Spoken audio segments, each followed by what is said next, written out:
안녕하세요. 하이퍼 수학학원의 강동현 선생님입니다. 이번에 경산여고 1학년 중간고사 분석을 담당하게 되었고요. 바로 이제 전체적인 분석을 한번 시작해 보도록 하겠습니다. 자, 원의 방정식부터 시작을 해서 함수까지 있던 이번에 출제 범위 문제수를 한번 보시면 알겠죠? 그냥 다 적었어요. 옆에 번호는 뭐냐면 이번에 킬러라고 생각되는 4가지 문제고요. 보면 알겠지만 원에서 제일 많이 나왔어요. 원에서 제일 많이 나왔고 문제에 보면은 20번인가 21번인가 기억이 잘 안 나는데 그 원의 방정식이랑 뭐랑 집합이랑 섞여 있는 문제도 있어. 그거는 그냥 원으로 칠게요. 그냥 뭐 집합의 내용을 뭐 많이 쓴 것도 아니고요. 단순히 교집합 내용만 좀 썼기 때문에 그래서 원으로 집어넣었습니다. 그래서 비교적 조금 집합의 내용을 좀 적었고 원과 도형의 대칭, 영재에 조금 힘을 많이 부었다. 전반적으로. 그래서 수상 공부를 조금 덜 하신 학생이 있다면은 좀 많이 힘든 시험이 아니었을까라고 생각을 합니다. 자, 이번 중간고사의 특징 적어볼게요. 뭐 애들 몇 명 학생들 이제 말을 들어보면 너무 어려웠다부터 시작을 해서 뭐 난리를 피우는데 쌤은 소신 발언하겠습니다. 적절했어요. 난이도 정말 적절했습니다. 어떤 느낌이냐면 내가 1번부터 18번까지를 그냥 가만히 봤어. 그냥 가만히 봤는데 무슨 느낌이냐면 난 선생이잖아. 그러면 문제집을 좀 많이 풀어봤겠지. 여러분들이 묻는 것만 물어봐도 나는 진짜 하루에 몇백 개씩 풀겠어요. 1번부터 18번까지를 가만히 쳐다보잖아요. 와, 이거 어디 문제집이 다 있을 것 같아. 진짜 그런 느낌밖에 안 들어요. 근데 그 문제집이 막 어려운 문제집 말고 소위 말하는 여러분들 뭐 센이라던가 아니면 뭐 RPM이라던가 뭐 그런 문제집에 다 있을 것 같은 문제들밖에 없는 거야. 그래서 솔직하게 말하면 평상시에 연습이 충분히 된 친구들 입장에서는 1번부터 18번까지의 문제가 나름 평탄했다, 문제가.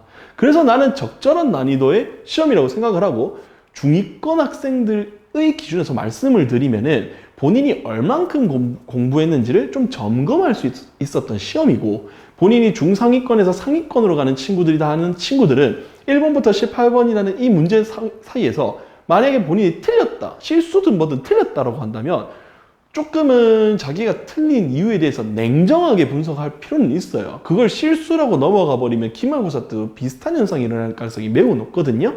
그래서 이제 이번 시험이 본인의 성취도를 점검하기가 아주 좋았다. 그리고 이번에 킬러 문제 중에 20번과 22번 학교 선생님께서 넌지시 언급을 했다라는 소문이 있더라고요. 9월 모의고사에서 출제하겠다. 전 못 들었습니다. 저 학생 왜 안 가르쳤죠? 네. 보고 있나? 네. 그래서 9월 모의고사에 차라리 예를 들어서 17번, 막 27번, 이렇게 막 쉬운 걸 냈으면은 내가 뭘 안 하지. 아니, 근데 20번과 30번을 냈어요. 그것도 객관식에. 그것도 있잖아요. 와, 개인적으로 이거는 진짜 영상을 삼아서라도 좀 이렇게 말씀드리고 싶었는데 진짜 변형을 잘 하신 것 같아요. 변형을 하면은 뭔가 묘하게 이상한 부분이 생기거든요. 근데 변형을 했는데 문제가 매우 잘 만들어졌다는 생각을 해요. 킬러 문제였는데 특히나 22번 같은 경우에는 실제 9월 모의고사 문제는 많이 어려운데 진짜 많이 어려운데 시험지에 갖고 왔을 때는 조금 난이도가 내려가져요.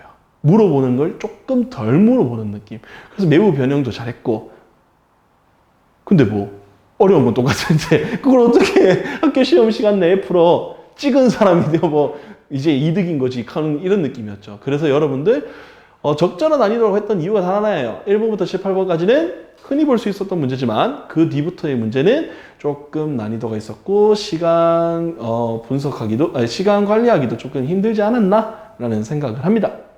자, 지금부터 적중문항 한번 보겠습니다. 자, 이번 중간고사의 5번 문제인데 진짜 많이 본 문제예요.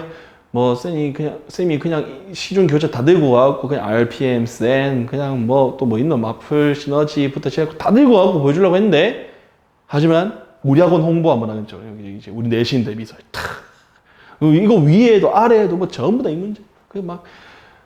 뭐 우리 학원 자랑 살짝 했지만은 실제로 많이 보이는 유형의 문제이고 여러분들 연습을 많이 했어야 됐다 이런 얘기죠. 자, 그 다음에 7번 문제인데요.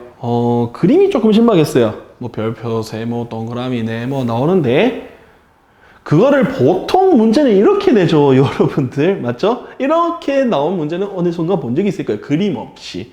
근데 그림 없이 했던 거를 여러분들이 보통 이 문제를 풀면 그림을 그리잖아요. 맞죠? 그림을 그렸다고 해서 뭐 그걸 이상하게 생각하면 안 되잖아. 맞지? 그래서 평상시에 다양한 유형의 훈련이 중요하다는 게 이런 데서 오는 거죠. 자, 그 다음에 12번 문제는 아무래도 원에서 이제 어떤 직선과 접하는 문제인데, 그거는 이제 학교 시험에서는 이렇게 냈지만, 보통 시중의 문제, 우리 학원 내신 대비서에서도 이렇게 내면서 훈련을 할 수 있게 충분히 많은 문제들을 만날 수 있었다, 평상시에도. 그 다음에 13번 문제인데, 요 표현 자체가 어색한 친구들은 힘든 시험이었겠지만 평상시에 솔직히 말하면 이렇게는 해봤잖아요. 그리고 이렇게 했던 이제 내용을 이렇게 바꾸는 거야. 근데 이것도 잘 없긴 해요. 이런 유형 있긴 있어. 찾아보면 잘 많아요. 근데 예를 들어서 평상시에 안 보이는데 그냥 슥슥슥 지나가면 잘 안 봤던 것처럼 느껴지는데, 이런 이제 평행이동과 대칭이동 관계의 문제는 이후에도 계속 나오는 문제이기 때문에 꼭 본인이 한번 다시 점검해 보셔야 됩니다. 자, 부등식 문제, 명제 문제인데요. 이것도 뭐 쌤이 저희 학원 내신 대비서에서도 있었지만 우리 학원에 이제 또 있는 강남 기출 문제집이 있어요. 강남 학원에 이제 학생들이 푸는 문제집인데요. 거기서도 이렇게 출제되었다라는 것을 여러분들한테도 보여드린 거죠. 20번. 그 다음은요? 22번. 즉 2번, 20번과 30번, 그러니까 모의고사에서의 20번과 30번을 학교 시험에서는 20번과 22번에 냈다. 안 풀어본 친구들이 라이브로 풀었다라고 나는 솔직하게 말하면 믿지 않아요. 못 풀었을 거고, 맞춘 친구들은 대다수, 여기에 올인했던가, 찍었던가, 라고 나는 생각을 해요. 만약에 본인이 시간 안에, 그냥 너 풀었는데요, 쌤? 존경할게요. 진짜 잘했어요. 그래서, 요 문제는 어찌됐든 간에, 꼭 이제 각자 학교쌤도 정말 이제 뭐 잘 푸시니까 학교쌤한테 물어봐도 좋지만은, 학원을 다니고 있으신 분들은 학원의 담당쌤한테도 꼭 물어봐서 이 문제에서 얻어갈 수 있는 중요한 정보를 꼭 가져갈 수 있도록 했으면 좋겠습니다. 자, 이제 내신 대비 핵심 내용인데요. 내가 이제 쌤이 이제 뭐 다양하게 찾아봤지만은 다양한 이제 유형들에 대해서 훈련하는 것은 진짜 너무나 당연한 이야기예요. 여러분들 뭐 예를 들어서 쉬운 문제를 안 본다, 나는 좀 잘한다, 뭐 이런 거 뭐 RPM 같은 문제를 왜 봐야 되냐, 난이도 중짜리 왜 봐야 되냐, 난 어려운 거 할 거, 말이 안 돼요. 실수를 안 해야지. 그러면 솔직히 냉정하게 얘기해서요. 그래서 나는 지금 이렇게 생각을 해요. 어려운 것만큼이나 여러분들은 시중 문제집 중에서도 예를 들어서 난이도 중짜리가 좀 많은 문제집, 대표적으로 센이라든가 마플 시너지 같은 게 있겠죠. 맞죠? 그런 문제집을 통해서 많은 훈련을 하셔야 돼요. 그걸 또 시간 잡고 또 이제 틀린 건 왜 본인이 틀렸는지 계속 점검하면서 하셔야 된단 말이에요.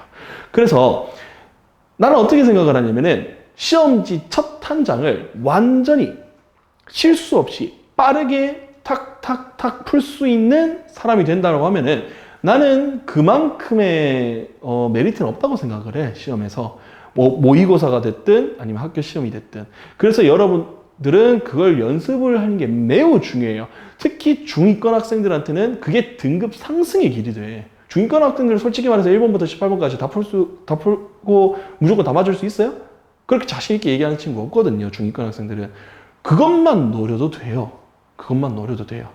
그래서 그걸 연습하는 게 결국 등급 상승의 길이 되고요. 상위권 학생들한테는 그걸 실수하면 내려가잖아요, 솔직히. 그걸 실수 안 하도록 노력하는 거니 오히려 등급을 유지할 수 있는 길이 된다고 판단 잘 하시고 한번 연습 한번 해보세요. 그리고 여러분들 고등학교 1학년 같은 경우에는 부교재가 없는데 고등학교 2학년 같은 경우에는 부교재가 있어요. 진짜 연계율이 너무 높아요. 특히나 이번에 쌤이 뭐 실진하는데 교과서에서도 많이 연계됐다고 하더라고요. 고1도. 교과서와 부교재는 최소 3회는 반복을 하셔야 돼요. 시험 기간에. 무조건. 나 정말 잘 치고 싶다. 4회는 반복하셔야 돼요. 지겨운데요, 쌤? 그럼 다 맞을 수 있냐라고 물어보는 거야. 그럼 실수를 하면 안 되지.